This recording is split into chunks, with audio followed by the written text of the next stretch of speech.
Hello, and welcome back to episode 2 of The Familiars Play the Extinction Curse. Yeah? What's up, guys? My name's Joby.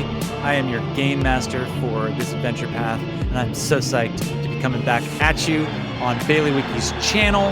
Be sure, if you like any of the assets you see in the maps that we're going to use in the future, the place to go is Baileywiki. If you're playing a TTRPG online, they definitely have a video for you. Like, subscribe, all that jazz. I'm here with all my buddies, and we left with quite the cliffhanger in the last episode before we are going to begin. We're going to begin things proper here in just a minute. But we want to welcome everybody back. We are literally at the first moment, the first piece of written text in the adventure. And we had just spent all this wonderful time with Myron Stendahl himself. And right before the first performance of the Circus of Wayward Wonders, Myron Thunder Stendahl, beloved ringmaster of the circus, lies dead before you. As the other performers stare at the corpse, whisper to each other, and anxiously peer around the curtain. It's a full house, right? The lights have gone down. Things have, that sort of silence, the quiet of like right before the show has settled in. The professor, you only recently, the listeners have just met, the professor, this thin and frail veteran of the circus. He looks up at all of you and says, "Well, what are you all standing around for?" His voice breaks a bit as he is trying to rally all of the troops. And he looks at you and says, "Have you seen that crowd? We haven't ever had the tent packed this full. There's a show to put on, and we have to find a way to do it. So finish your makeup, get into your costumes, and send in the clowns." And at that, you can see a lot of the clowns just rush out into the center ring. And this is an action that can be performed as part of the circus to stall. This is not going to affect your ability to send in the clowns during your circus performance, but it's buying you all a little bit of time. Now, you're looking around, and is the body visible? The body to the is audience? No. You guys are behind the curtain. Okay. You guys are backstage, right? And Ralton, rightly so, is like looking at the corpse, and quickly the professor just finds a sheet off of one of the crates and throws it over the body. I mean, you're looking around, and the rest of the performers here are all stricken. I mean, nobody can move.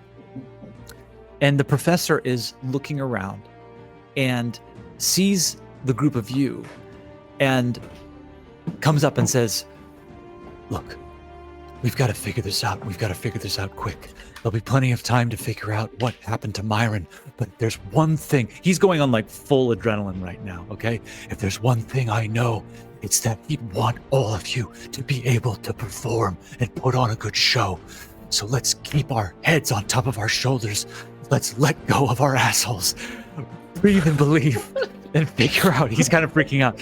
"And figure out." I grab him by the cuff. I give him a slap. "Hey, now get a hold of yourself there, Professor." Sorry. We need to relax. We need to figure out what we know what to do.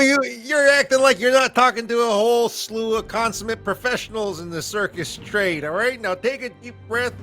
All right, we're gonna get this show going. I understand that we got to do it.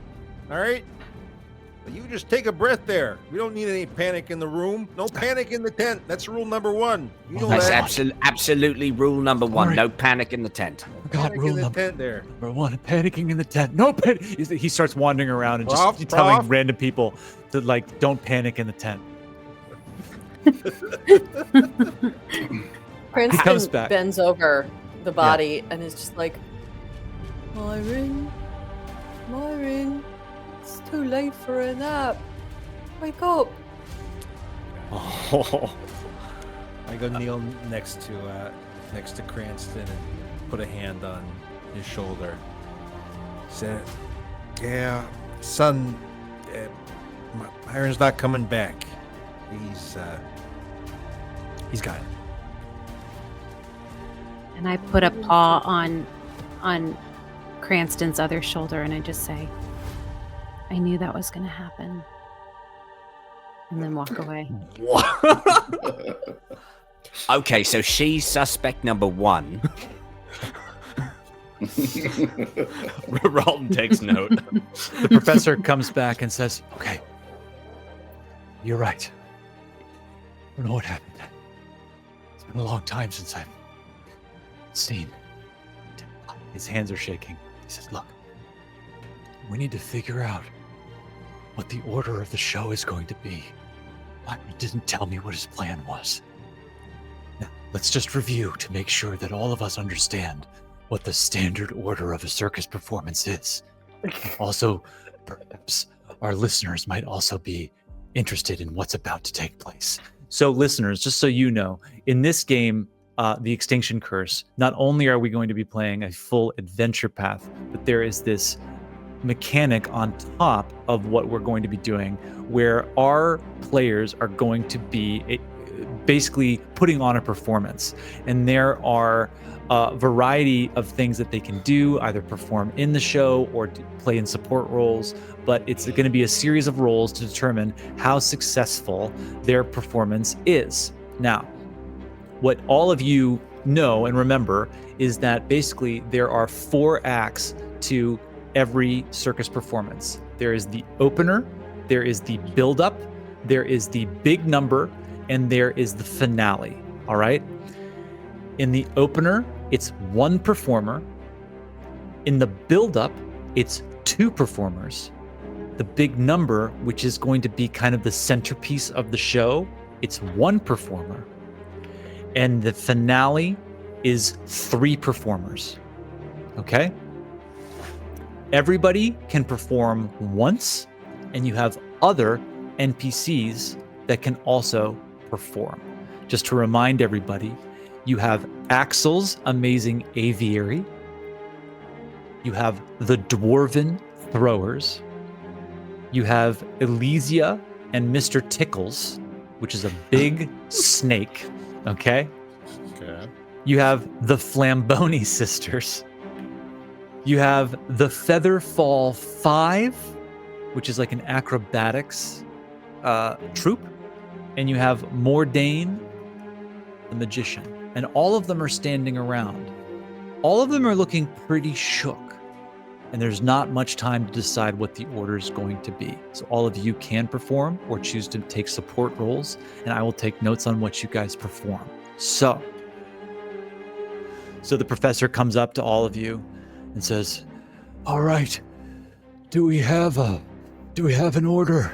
And he's got a little clipboard ready to take notes. I say, "Professor." You hear Fluke's voice chime in. "You're forgetting 1 act." Which one? I hold up his dusty old sequined bodysuit. Where did you get that? I hung on to it. I knew we'd need it again. No. You think you can still squeeze into it? You see, he's getting so he freaked out at first, right? And he's kind of, now he's got his clipboard and he's just trying to sort of keep it together. And at that point, he just bursts into tears. Okay, all right. Well, you don't have to perform. I'm going to need you, Fluke, to make a diplomacy check. I would like to aid that diplomacy check. Okay, great. You're going to make a diplomacy check, Fluke. I'm going to give guidance. Okay. And first roll of the campaign. You're going to make a diplomacy check. Let me finish. Fucking finish. And go ahead and just see. Let's see what you roll. By the way, I just want to let our listeners know that we roll real dice here. What'd you get, Fluke? I rolled a 20. You rolled a natural 20? Or dirty 20? Plus 2, so it's 22. You rolled a crit? Natural 20, yeah. Wow. First roll of the campaign. First roll of the campaign is a natural 20. No PCs are going to die in this one. All right, I start unzipping his bodysuit. I said, let's get you. He's still crying, and he's just like getting into it. He's just see like, if it fits. I like the idea that like this is like circus performance, and for whatever reason, everyone's comfortable getting naked in front of everybody else, like just randomly. Like it's no thing. It's no thing. So this old frail man is just stripping down, like trying to get it together. He says, looks away. I think I just need a second to get my bearings. I could probably get my act up together. Sit down on this apple crate here. Okay, so you can put me down for the build up. That'll be good. I'll do it in the build up. Okay, so we need one performer for the opener. Who's gonna start the show? Do you think? Ralton says, I think it would be prudent if I go for the opener or the big number. I don't think any other act should be on stage during mine. I haven't worked out all the kinks. I could do the opener. All right. You see a very timid Vega step up and say, and Ralton with tears goes, in her eyes, that's the spirit, first timer. You go and you get that crowd. All right. "Oh God!" And then she vomits. Okay. Just next We have to her. Vega down for the opener. And I just starts to eat it. Ralton. What? Ralton. I'll go for the big number. The All right, little we've guy doing the big number. Okay. We've got Ralton for the big number. We need one more for the build-up, and we need 3 for the finale.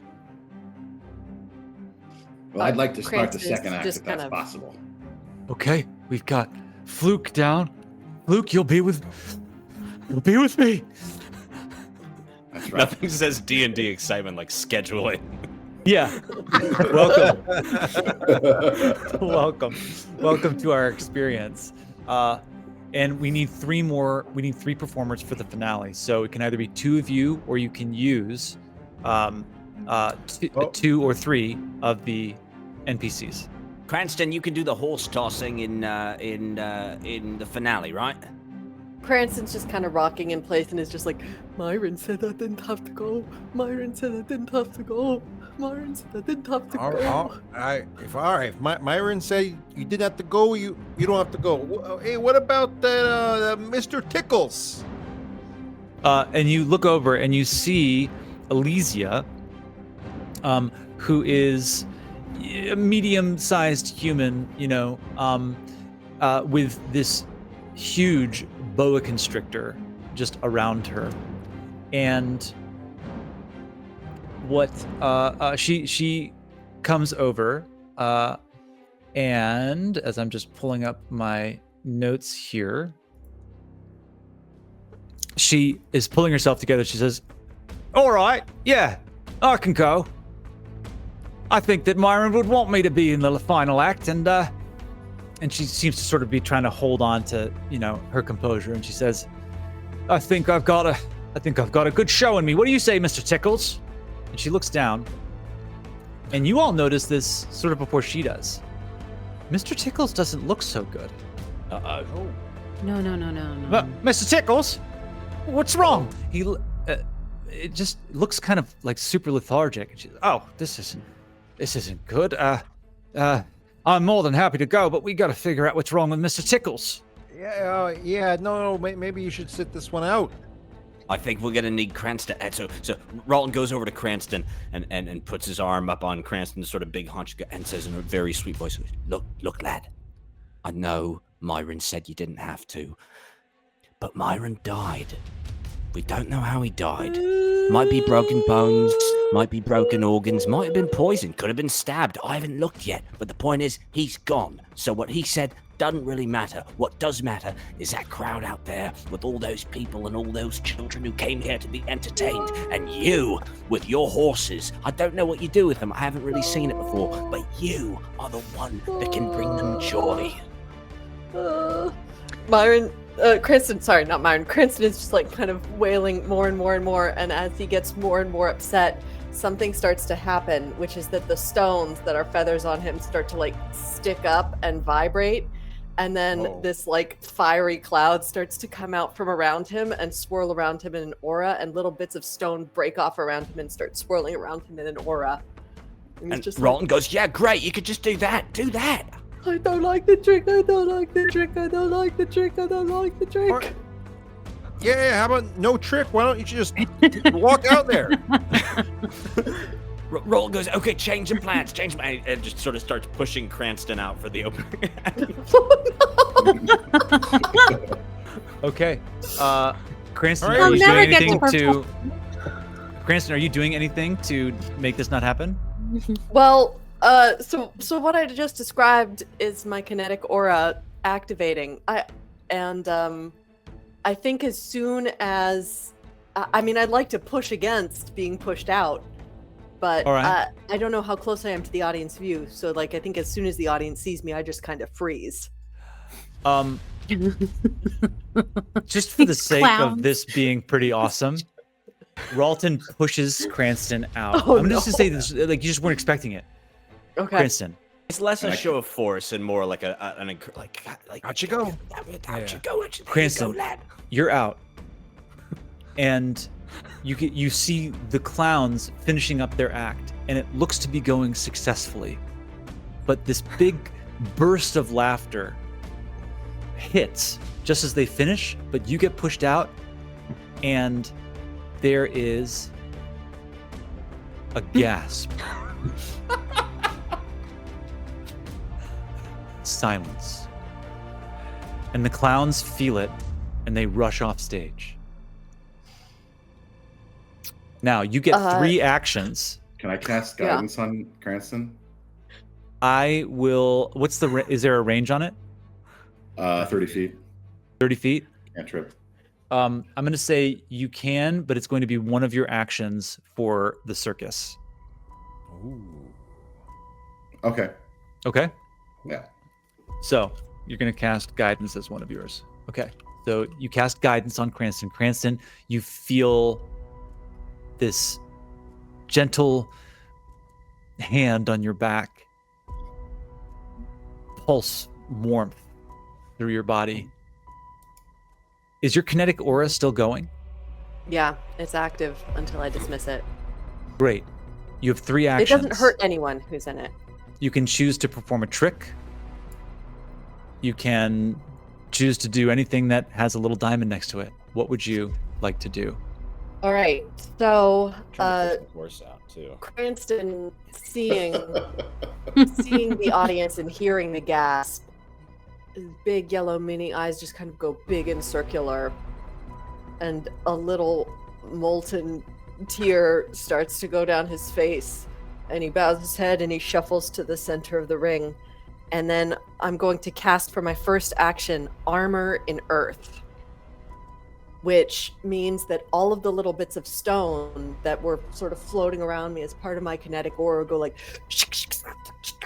and just like create this big thing of armor all over my whole body. So I just look like this armored up automaton, and it makes me move more slowly. And it also gives me +4 AC bonus. Okay. And Cranston just kind of goes into autopilot and gears up to perform a trick. Okay. Yeah. Talk to me about what the trick's going to be. So the trick is from Mistress Dusklight Circus, and in the old circus, Cranston used to be part of the freak show. Oh Mhm. no. And so now that Cranston is all armored up, Cranston speaks to the audience and says, "Ladies and gentlemen, boys and girls, if you have pins or knives or rocks, throw them at the stone automaton and see if you can hurt me." And just kind of holds out his arms and stands there. I and give it is Ralton going to- such a look. I'm like, It's going to be, I think it's going to be a straight DC with my armor class, Great. which is 18.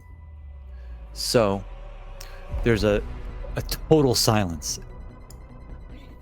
But then there are this sort of group off to the side that it's basically this trio.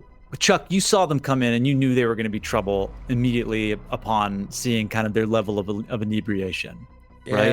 that was Billy. Yeah, Son. yeah. I Billy spotted him coming in. Billy stands up and Yeah, says, Billy, is that you, Billy? yeah, that's who's. Look at what the heck kind of circus is this? I thought this was going to be a fun circus. There's children in this audience. He's kind of drunk and he says, "Oh, it's some kind of freak down here." Yeah. All right, that's not all right. Go ahead over to kick him out. Kick him out. Make a diplomacy check.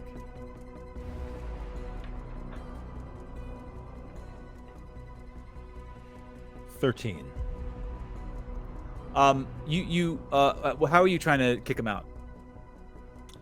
I mean, tell them to get out of here, and then walking up to them, and if they don't move by the time I get to him, like putting a hand on his back and not trying to force him or anything, but just lead You're him trying to out. get up there, and he sort of ducks around, and his two sort of friends are creating some kind of little diversion, and you're trying to like walk that line of like not disturbing the show too much, Right. but he's being a total asshole, and he sort of ducks away. He says, "Yeah, nice try there, Chuck. All right, maybe next time." Yeah, and he walks onto stage, and he says, "Yeah, all right, I'll give it a go. I don't want these children to have nightmares at night." And he takes out a dagger, and he lifts it up and throws. Cranston, you're gonna make a saving throw of some sort. What's that? I mean, I could either do a fortitude save, or he could do an attack roll against me. So it's your trick. I think you decide. It's gonna be. You have gonna be guidance, so you get a +1 on that. It's gonna be a fortitude save.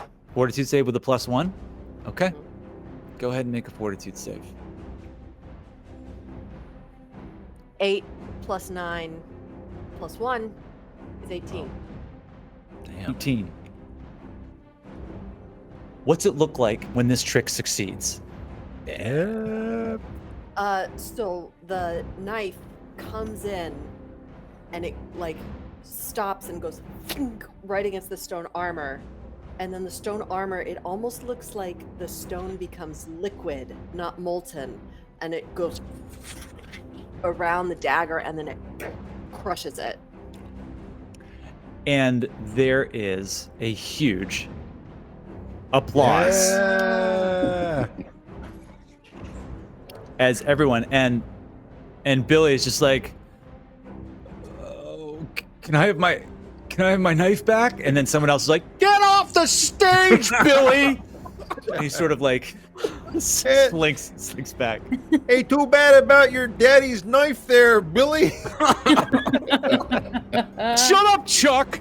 And he slinks back, and I'm gonna say that him and his friends are now totally like, they just sort of slink away and head off into the night. Way to go, Cranston. You got one more action. Anything else you want to do? Just thinking. If you want to, you can repeat a trick. Just to remind everybody, you can repeat a trick on your turn in the act. You take the equivalent of the multiple attack penalty, so it would be a -5 to your roll. But you can do it again. All right. To sort of round out the trick, hold on, let me just check this out. All right. I'm gonna do an elemental blast. Okay. Right next to me, just in the square Okay. right next to me, of Okay. fire. And so All what right. that looks like is, I don't think it's gonna hurt anyone, because normally it's an attack. But all of the fire from my aura just kind of goes and makes a like burst of flame in the square next to me. Awesome. It's this wonderful flourish at the end of your trick, and you have generated 1 excitement. All right. Yeah. So with each successful trick, we generate excitement, and right now, the amount of anticipation that you have generated prior to this is 15. Okay. So throughout the we have one performance, excitement, and we were You- trying to like match 15. yes, to have a successful show. Ah! Okay. So- I'm Gonna perform my trick again. gonna stay in my tent. In the tent. Okay. Okay. All right. So we've got one excitement, and I believe with the casting of the armor and the flourish at the end, that's the end. Yeah. Yeah. All right. Yes. Fantastic. You head backstage.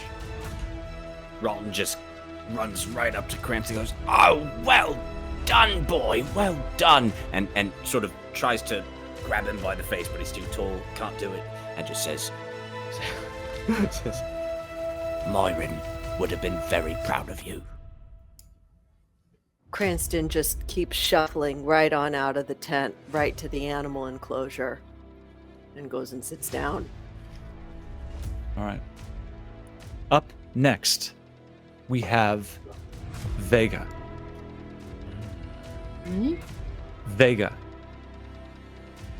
You, the professor comes up to you and says, "Sin succeeded. It's a great start. We need you out there." Okay.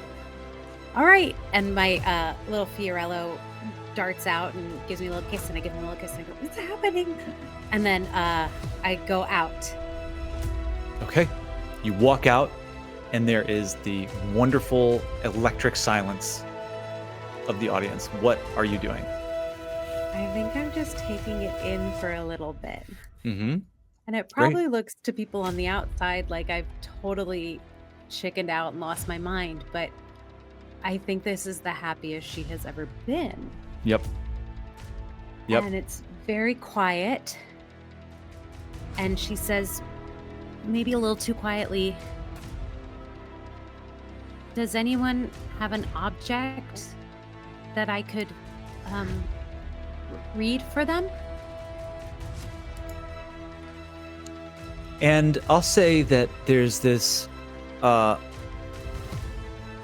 say that there is a little boy in the front row that just very precociously stands up and says, "Yeah, I got something. I brought it." Okay, come here. Great. He walks up, and his parents are a little standoffish, but you see he just quickly breaks away from him, like runs out into the middle and meets you. And I say, "What's your name?" Ronaldo. "This is Ronaldo, everybody. Can we get a hand for Ronaldo?" And everybody gives a huge, just like, everyone's like, "Yeah, Ronaldo! Oh, yay! Yeah, fantastic! We love you! We And love you, you Ronaldo!" And you see Vega take off her gloves, and she says, "Will you put it in my hand?" Oh, And- yeah. And the second he puts it in her hand, it is I cast as that's my cat. Meow, that's me. Oh. Meow. Meow. This is my thinking sound. Meow. Meow. And I my feet. I do a skill feat. And I can detect magic. It takes me a minute, or I can also detect significant emotional resonance attached to this item. And so you see Vega go completely still holding this item, and all of a sudden, music seems to come around her and around the audience as she listens into this item. So,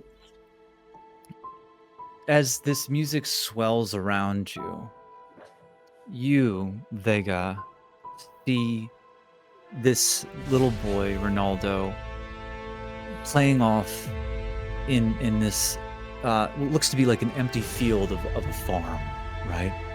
And you can see it's. I'll say that like everything seems to be a little bit slowed down in this memory, right? And this is just a little teddy bear. But you can see him hunched over in this field, just sitting down, rocking back and forth with this teddy bear, and saying, I know that the crops are going to come back. Mama and Papa say they're not, but I know that if I just wish it, and wish it, the rains will come and the crops will come back, and Mama and Papa will be happy again. I know they will. I just know it. You see Vega come awake, and her eyes are open, and there's tears in her eyes, and she looks at him and she goes, you are such a brave little boy. The crops will come back. So just keep asking your teddy bear for support and love, and the crops will come back. And that's all you need. Go ahead and make a deception check. Yes. 5 plus 5, it's a 10. 10. You see Ronaldo go, just the blood drain out of his face. How did you know? And one of his parents just sort of slowly walks up. He just starts to cry. How did you know? How did she know? How did she know? And his parent comes up and says, It's okay. It's okay. It's okay. And she, we'll say it's the mom, is looking at you and just says, please don't use magic on children. And walks back. You have 2 more actions. Do it again.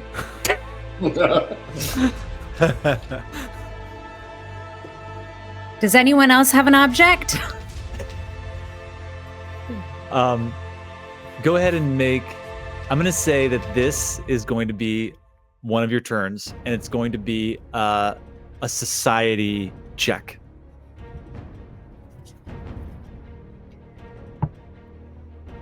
19 plus 19. 8, 27. 27. It's easy critical to success. It's easy to accuse a cat folk of witchcraft, but in fact we have very sensitive senses of smell, and I could smell the wheat on this bear, and I could smell. Please quit while you're ahead. the lack Please of quit it. while you're ahead. Please. I'll say with that high of a roll, you can suss out someone in the audience who, it's like that performer's instinct where you actually sort of like collect your thoughts, like let go of the mistake, and find someone in the audience who you just know has a great object that you want to look at. Who do you find? I find a little old woman. You point to her. This old woman stands up and says, I knew you were going to pick me. She sort of comes out. I am special. I've lived in this town for over 100 years. I feel so very special, especially today. I don't mind magic on little children. I think children these days are too soft. They could use more magic around them. It's the way the world works. I love everything you've been doing, and I do have an object for you that I would like to give to you here. And she holds up a locket. I take the locket in my hands. Take the locket.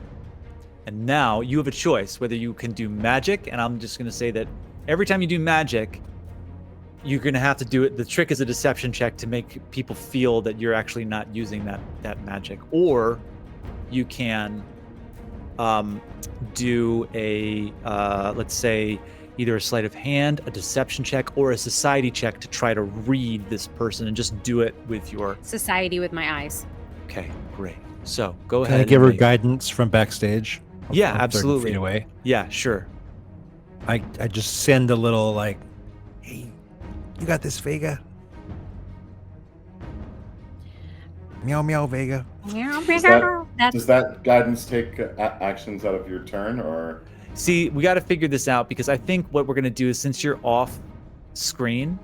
Maybe I have 3 actions I can use throughout the. I was going to say whole 1. show. I was going to say 1. Yeah, I think there is a rule okay.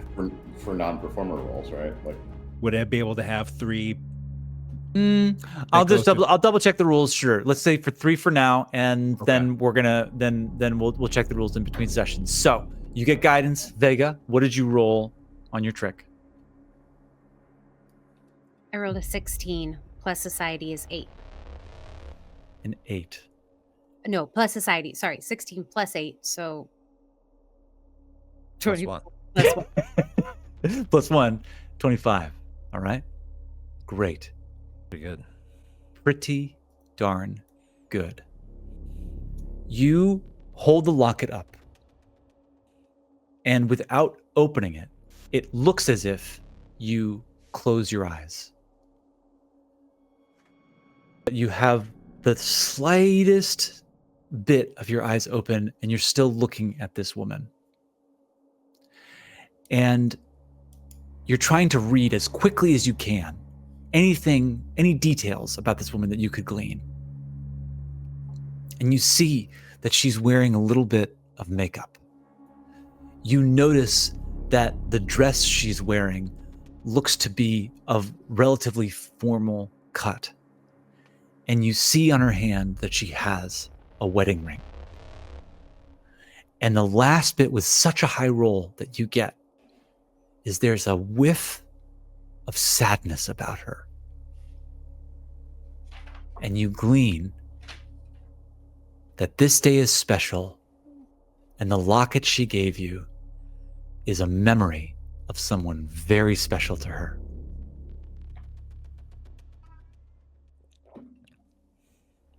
I hand her back the locket and I say, thank you for trusting me with that. I'm so sorry about the loss of your husband. This must be a very hard day.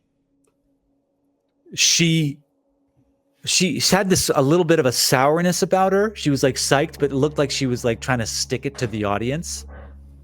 That evaporates. And you see this openness just flood her face. And the whole audience has a hush over it. And she turns around and she says, "There was no magic. She saw. She's a seer. Beautiful." And everyone in the audience just totally freaks out, and we get a success. Thank you. And I run off invigorated. I walk backstage. I open the curtains. I'm like, and Great. close it. Awesome. And Ralton goes, circus, a hell of a drug. All right. Fluke, you are up. Tell us what you're doing with your 3 actions. Well, okay, so one of them's gone already because I Right. gave guidance to Yeah, Cranston. 2 left. I've got 2 actions left, which I think I'm going to use. Well, the plan is to use them both for my trick, Okay. which I think is going to be society checks because they're sort of audience work, All right. crowd work. Great. Okay. So do I just describe the trick and then we decide if it's successful or not? I think so. So describe the trick and then you'll roll and then we'll see if they're successful. It's like a clown act. So the spotlights after Vega leaves the stage, the spotlight comes up on Chuck, and he's where are you standing? Center. I don't know. You tell me, DM. You're like off, like Yeah, right up in the house right or- behind the curtain. Yeah. Yeah. and you hear this guy talking to Chuck from behind the curtain. He's like, yeah. And then Chuck just points me out the curtain, and I have a giant tub of popcorn and a ticket in my hand. And Chuck starts showing me over to my seat. All right, this He's way, like, young "It's man. up that way." And I get to the seats and I start counting. A, B, C, D, E, F. And I get to F, and that's the row where the mayor's sitting. Oh. And I look down the numbers, and 1, 2, 3, 4, and I get to the right in front of the mayor's seat, and I say, "Get out, get out!" And "You're in my seat." And everyone's laughing. I'm spilling popcorn everywhere. The kids are loving it, eating the popcorn that I spilled. And I'd try to get everyone in the row to like stand up and move down one so I can take the seat that the mayor's sitting in. Yeah. I'm gonna see if that happens, I guess. Make a society check. Oh shit. Oh. It's a 1. Oh no. I rolled a 20. Oh, Oh no. TPK. You critically fail. The Secret Service repels So him. you're doing this trick, and I want to say that one thing that everybody can do, if they're performing in an act, is use one of their actions to send in the clowns. Okay. And I'm going to. Yeah. So I'm going to say that Fluke, you're doing this, and this huge tub of popcorn just spills at the wrong moment and dumps all over the mayor. And what you didn't account for was, I think in your overzealousness, you pumped a little bit too much butter onto it, and it's still kind of hot. Oh. Mhm. That's how I like it. That's how I like it. And you dump it onto the mayor. I and thought the he would mayor, like it. And the mayor is just like, "Oh no, it's really hot." It's really like there was almost a laugh, but then his weird cries just sort of like dampen it totally. And then you just hear Fluke saying like, "I thought he would like it. That's how I like it." And then so right away, I just give like a loud whistle, and you hear this like little brass band pop up in the background. And the clowns come in. Okay, that's And- good, because what you do when you send in the clowns, you can do it once per act, is that it moves your roll up one level. So if it was a failure, it would move to a success. If it's a critical failure, which this was, it moves it up to just a simple failure. Nice. So you Good job. see everybody around the mayor kind of start to giggle and laugh, and a couple people are like sort of nudging him side to side, and one of his assistants like hands him a rag, and he doesn't seem like too psyched, but he's trying to sort of like not make the rest of the crowd super pissed. So and with a failure, there's no effect, so you didn't generate any excitement, but you didn't lose any excitement. Here comes I give him a little handkerchief, and I walk away, and the hanky just keeps coming out of my sleeve. Kids love it. The mayor hates it. Yeah. And you make it back. All right, Ralton, the big number. The lights go low. Ralton makes it out into the center ring. What are you doing with yourself for the big number? He stands there sort of in the spotlight in the center and looks up and he goes, "Ladies and gentlemen of Abberton, I now present to you the infamous, the terrifying, the legendary battle between Arodin and Varadni Voon, the Minotaur warlord, during the first siege of Absalon." And everybody looks very confused because it's only him standing out there. And he starts to, he pulls out these knives, and he goes, "The first attack!" And he throws one of his knives, and it ricochets, ideally, off of these metal poles. And while it's ricocheting, he cartwheels across to the other side of the ring and parries that knife with his rapier. What kind of And check he is this? I think acrobatics. Okay. Acrobatics. Go ahead and make an acrobatics check. All right. Oh, 18, and then with my bonus is 26. Yes. Oh, yes. 18 with your bonus is 18. 26. That is going to be a critical success. Yes. You critically succeed, and what that does is you generate excitement equal to the trick's level, and this excitement is added to the circus's total excitement to the show, as it would be. You also generate anticipation equal to half the trick's level rounded up. So this anticipation is added. So you critically succeed. It's awesome. People are just like totally amped.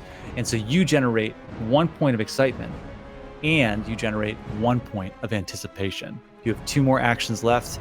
I can say that you guys got a big excitement hill to climb to Did get Vega up to 15. generate any excitement? We've got 1 point generated from Cranston and 1 point generated by Vega. So we're at 3 now.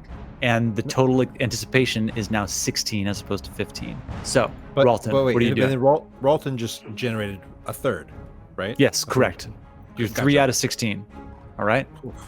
Damn. So Let's do some tricks. I'm guessing this is an agile trick, and it says the penalty for performing an agile trick a second or third time in the same act is -4 or -8. So Correct. does that mean if I want to do another piece of the trick that's still Yes. that it You gets? You can do it again. It'll get the map, but it is only -4 as opposed to -5. It's worth Or it. I can do a different trick for my second part. This is the it's going to be This the is same what I'm check. So- confused about. Yep, Like, it's the same could I- trick could I- over and over again. You can describe it differently, but it's going to be the same roll over. So I and over. can't do a different trick with a different check that wouldn't have the map. Correct. Correct, I can't. Correct. Gotcha. Okay. So yeah, he's pumped. He got such Yeah. a success. Absolutely. And then he does a second one. Mhm. And he's like, the audience is gasping because it's terrifying. It was very dangerous what he just did. And he takes out 2 knives. And in one in each hand, he throws them on opposite sides of the room, and they start ricocheting off these posts. And he does this barrel roll tumble, and with his rapier, he parries one, and with his other hand, he catches the other right in front of his face, like Make an that inch. check. Yeah, Make that check. still acrobatics, right? Yeah. Mm-hmm. All right. 16. Meets it. Succeeds. Ooh. All Even with the map. Wait, was it a natural Oh. 16 that you rolled? No. What did you No, roll? I rolled an 8 plus my 8 bonus, so I rolled 16. So then that's That just fails. You almost get it, but you drop the dagger at the last second. So there's almost this huge gasp, and it just lets a little bit of the air out of the room. Got one more. It's just a failure, not a critical failure or anything. You can send in the clowns. But what? So sending in the clowns. Points up. Once per act. It's once per act, and it'll move it up to a success instead of a failure. Yep. Or you could try it again. No, I'm gonna do it. So then Ralton he sort of drops it, Mhm. and then he looks up and he does this sort of cue with his hand that does send in the clowns, and he goes, "Who greased my knife?" And there's a huge bit of laughter as all these clowns come in and just do an amazing job of And Ralton covering starts your booty. chasing after them, like, "Which one of you greased this knife? I'm gonna get you!" He's tumbling after them and It's doing awesome. cartwheels and. All right. So we've got 2 points of excitement. We are 1, 2, 3, 4 points of excitement, and we are into the finale. So we have 1, boy. 2, 3, 4, 5, 6, 7, 8, 9 possible points of excitement. Oh. So we lose. We can't win. You can't win, but the amount of excitement that you do generate it's good to get a higher number because it will generate at least some kind of payout. All right. Okay. So, all right. we've got 3 performer slots. Who's going in? The Axel's- born to Lamboni's Jabroni's sister. The Japanese sister. Myron. Lamboni? I mean, not Myron. The professor. Yeah, the professor. Yes. Oh, yeah, the professor. Oh, the professor. Right. Hey, totally. professor, that's your cue. Oh, sorry. I totally spaced. I'm still just in deep grief and shock over what's been going on. But yeah, I'll go out. Yeah, you're a Professor goes legend. out. And the I'm a legend. Featherfall 5. Featherfall 5, I like the name. And the Featherfall 5 are ready to rock. So the professor runs out into the middle of the circus. It is sparkly onesie. This sparkly, beautiful onesie. And he is going to make a fortitude save. All right. Now, one thing that we didn't discuss is the random event that I rolled on my 12-sided die. The death wasn't the random Yeah, event. I thought the The giant sick snake? ringmaster. What the heck? Oh yeah, that's if you roll an 11, it's death of the ringmaster.